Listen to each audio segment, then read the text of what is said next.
Halo sobat semua, selamat datang kembali di channel novel kita. Sebelum kita lanjutkan ceritanya ini, ayo jangan lupa subscribe, like, komen, share, dan nyalakan lonceng notifikasinya agar mendapatkan notifikasi video terbaru ketika Mimin upload videonya. Istri yang dimanja, bab 136 tampak lebih bersemangat. Media Sengding. Ricky mau kembali ke kantor dan memanggil sekretaris dari dalam. Panggil Direktur Gu datang sebentar. Ricky mau memiliki lift pribadinya di perusahaan dan langsung naik dari tempat parkir mobil. Orang-orang yang melihatnya di perusahaan, selain sekretaris, hanya para eksekutif senior.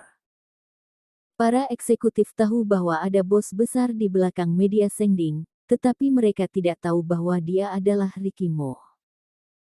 Yang mengetahui bahwa itu adalah Ricky Mo, mengetahui bahwa ia adalah bos Media Sengding, hanya ada 3 orang, Peter Si, Robert Fu, dan James Gu.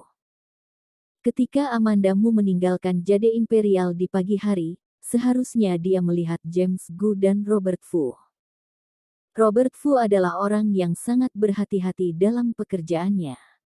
James Gu yang tidak bisa menjaga mulutnya. Setelah beberapa saat, sekretaris membalas panggilan Ricky Mo. Sekretaris Direktur Gu mengatakan dia sedang dalam perjalanan bisnis, dan orangnya sudah di bandara. Meski hanya dari telepon, kesunyian di telepon membuat sekretaris merasa sangat tertekan. Sebelum berakhir, suaranya sangat rendah. Oh. Ketika kata itu terdengar, dia mendengar Ricky Mo mencibir, dia tidak bisa menahan diri untuk menggigil.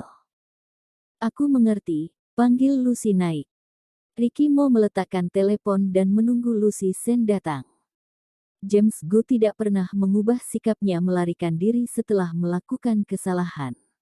Tidak lama kemudian, Lucy Sen naik. Ketika Lucy Sen mengetuk pintu, hatinya merasa aneh. Seseorang baru saja mengatakan bahwa bos besar Media Sengding ingin menemuinya. Reaksi pertamanya adalah James Gu mengambil posisi bos untuk menemuinya. Sekretaris itu mempertegas, bos besar Sengding, bukan Direktur Gu. Ternyata James Gu hanyalah seorang pekerja. Masuk. Suara laki-laki bernada rendah yang tidak asing. Lucy Sen ragu-ragu untuk masuk. Ketika dia melihat wajah Ricky Mo, matanya langsung melebar. Mo. Ricky Mo. Ricky Mo berkata dengan suara berat, Nona Sen. Dalam penjelasan Amanda Mu, Lucy Sen juga merasa Ricky Mo mengerikan. Tidak terpikirkan, pria ini ternyata adalah bos besarnya. Meskipun ekspresinya biasa saja, Lucy Sen tetap merasa aneh. Dia membungkuk 90 derajat kepada Ricky Mo dan berkata, Bos. Nada yang sopan, tanpa perlu dijelaskan, sudah keluar secara otomatis. Ricky Mo mengangkat alisnya, teman Amanda Mu memang berbeda jauh dari dirinya. Amanda Mu takut padanya, tetapi hampir tidak pernah menunjukkan bersikap seperti ini, dia tampak lebih bersemangat melakukannya. Suara Ricky Mo melembut. Saya menyuruhmu kemari, perlu bantuan kamu. Lucy Sen kaget, Amanda Mu mengatakan jangan bermasalah dengan pria ini. Bukankah sifatnya cukup baik?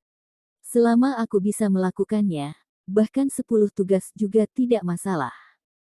Tampaknya Ricky Mo sangat puas dengan jawabannya, ekspresinya tampak sangat lembut. Saya tidak bisa menghubungi James Gu, kamu bantu saya menghubunginya dan tanyakan di mana dia berada. Hanya itu saja. Lucy Sen mengira ada tugas besar apa. Meskipun dia belum pernah menghubungi James Gu dalam beberapa tahun terakhir, tetapi dia memiliki semua kontaknya. Mau tidak mau, pecundang James Gu selalu membuat masalah. Dia langsung mentransfer uang ke Alipay-nya. Ketika film barunya keluar, dia membeli tiket 1 studio. Lucy Sen menghubungi nomor yang dia panggil baru-baru ini, tetapi menunjukkan bahwa teleponnya ditutup. Kemudian, dia memanggil nomor yang digunakannya sebelumnya, nomor yang dia gunakan pada masa sekolah. Setelah insiden itu terjadi, mereka berdua tidak pernah terhubung lagi. Dia juga tidak yakin apakah dia masih menggunakannya. Lucy Sen memanggil nomor itu dan hanya berdering sebentar, kemudian suara bersemangat James Gu terdengar. Lucy Sen. Lucy Sen menganggap tidak mendengar nada gembiranya dan bertanya, "James, di mana kamu?" "Aku di bandara." Detik berikutnya, tiba-tiba James Gu bertanya, "Lucy, apa yang terjadi padamu?" Beberapa tahun ini, Lucy Sen tidak pernah menghubunginya, dia langsung mengira ada yang terjadi dengan Lucy Sen.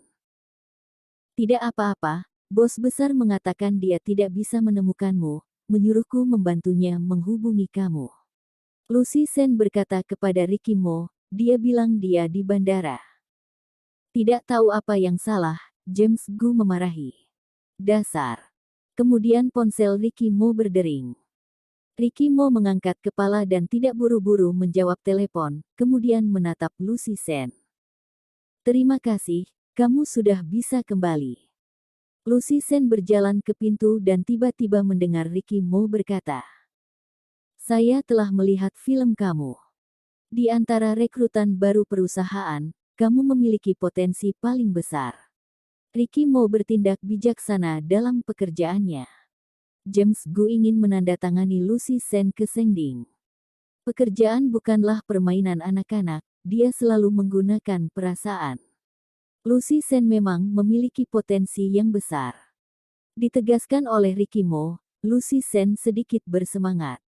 "Saya akan bekerja keras." Tidak lama setelah Lucy Sen pergi, James Gu kembali. Dia mendorong pintu dan bergegas masuk. Dia tampak berkeringat seperti habis berlari. James Gu berlari ke meja. "Di mana Lucy Sen?" "Sudah pergi." Setelah mendengar jawaban, James Gu semakin cemas. "Kemana dia pergi? Apa yang kamu lakukan terhadapnya? Apa yang bisa kulakukan padanya?" "Hanya menyuruhnya meneleponmu dan membiarkannya pergi." Ricky mau menjawabnya, nadanya tampak sangat tidak bersalah. "Brengsek, kamu menipuku." Tiba-tiba James Gu jatuh ke kursi. "Sialan, menakutiku saja." Dia dan Ricky Mo sudah saling kenal sejak lama, dia tahu betapa kejamnya Ricky Mo, jadi begitu dia mendengar bahwa dia mencari Lucy Sen, dia langsung takut dan berlari kembali. Ricky Mo menatapnya dengan kosong. "Akui saja kesalahanmu, James Gu."